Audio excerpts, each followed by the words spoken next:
এতটা সাজুগুজু কেন করেছি দাঁড়াও দাঁড়াও বলছি। তার আগে তোমরা বলো যে আমাকে কেমন লাগছে। এই শাড়িটা আমাকে আমার দাদা এনে দিয়েছিল সেই বেনারস থেকে। তখন শাড়িটা দেখতে মোটামুটি লাগছিল, কিন্তু পরার পরে দেখছি অনেকটাই সুন্দর লাগছে। আর এই যে আমার টুকটুকি ম্যাডামকে অনেক সুন্দর করে সাজিয়ে দিয়েছিলাম, কিন্তু একটাও ফটো তুলতে দেয়নি। আর ম্যাডাম সবার হাত ধরে ধরে যাবেন, তাই জন্য ওকে হাঁটিয়ে হাঁটিয়েই নিয়ে যাওয়া হচ্ছে, কেউ কোলে নেয়নি, কারণ ও কোলে যেতেই চাইছিল না। আর এই যে গিফট যেটা আমি নিয়ে যাচ্ছিলাম হাতে করে, আর প্রায় আমরা পৌঁছেও গেছি। আমি এই দাদাটার বাড়িতে এসেছিলাম অনেক দিন আগে, তখন মনে হয়েছিল অনেকটা দূর, কিন্তু আজকে দেখছি যে বেশ কাছেই তো বাড়িটা, খুব একটা তো দূরে নয়। তো যাই হোক, এবার বলি যে কোথায় এসেছি। আজকে এসেছি আমার হাজব্যান্ডের একটা ফ্রেন্ড তার ছেলের অন্নপ্রাশনে।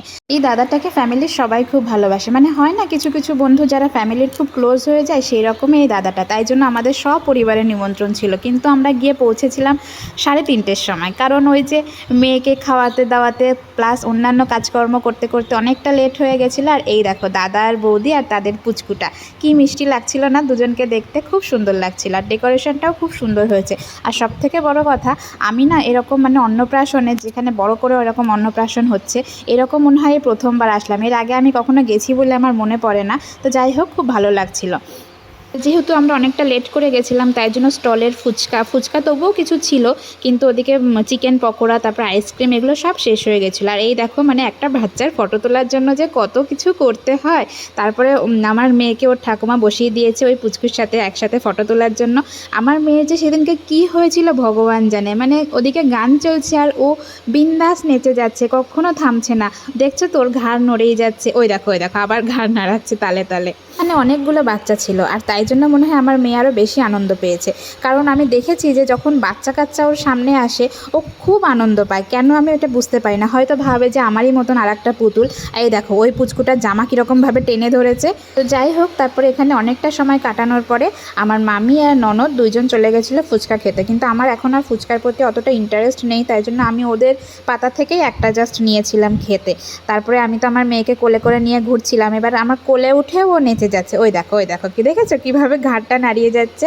তো ওদিকে গান চলছে আর ও পুরো তালে তালে এরকমভাবেই নেচে গেছে সারাক্ষণ।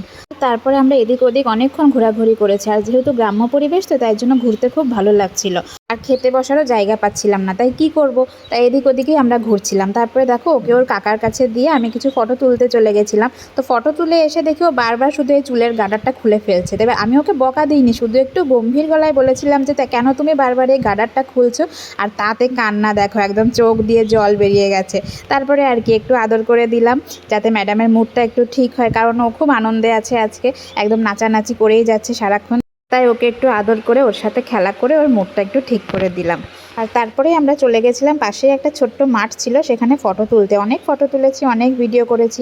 কি করব, এদিকে খেতে বসারও জায়গা পাচ্ছিলাম না, ওদিকে লোকজনেরও ভিড় ছিল। গরমের মধ্যে মেয়েকে নিয়ে ওখানে না থেকে ভাবলাম যে এখানে একটু হাঁটাহাঁটি করি। আর এদিকে দেখো আমার মেয়ে ওই কুকুর শুয়ে রয়েছে, ওকে ডাকতে ডাকতে গিয়ে কি করেছে জানো, কুকুরটাকে গিয়ে লাথি মেরে দিয়েছে। আর ওদিকে আমার মামি শাশুড়ি গেছিলো খেতে বসার জন্য জায়গা দেখতে, আর আমরা এদিকে এরকম ফটো তুলে যাচ্ছিলাম, ভিডিও করে যাচ্ছিলাম। তো তারপরে আমি আমার শাশুড়ি আর মামিকে বললাম যে তোমরা দুজন আগে খেয়ে নাও, তারপরে আমি আর বুড়ি পরে বসবো। বুড়ি হচ্ছে আমার ননদ। তা এই দেখো ফাইনালি আমরা বিকেল 5টার সময় গিয়ে খেতে বসেছি জানো। ততক্ষণে যে কি খিদে পেয়ে গেছিলো সে আর কি বলবো। তো পাতাও দিয়ে দিয়েছে এদিকে খাবার। তারপরে প্রথমেই দিয়েছিল ডিমের ডেভিল, আর ডিমের ডেভিল আমি খুব একটা পছন্দ করি না, তাই জন্য আমি ওটা সামান্য একটু খেয়ে রেখে দিয়েছিলাম। তারপরে অনেক কিছুই ছিল আইটেমে, কিন্তু আমার আর মনে নেই, কারণ এই ভিডিওটা অনেক দিনের পুরনো ভিডিও। তো যাই হোক, ভিডিওটা কেমন লাগলো জানিও। এরপরে আমি আর ভিডিও করিও নি, যখন ফ্রাইড রাইস আর চিকেন কষা দিয়েছিল তারপরে আর ভিডিও করা হয়নি। তো টাটা, সবাই খুব ভালো থেকো। এরপরে খুব তাড়াতাড়ি দেখা হবে অন্য কোনো ভিডিওতে। আর ভিডিওটা ভালো লাগলে অবশ্যই একটা লাইক করে দিও। টাটা।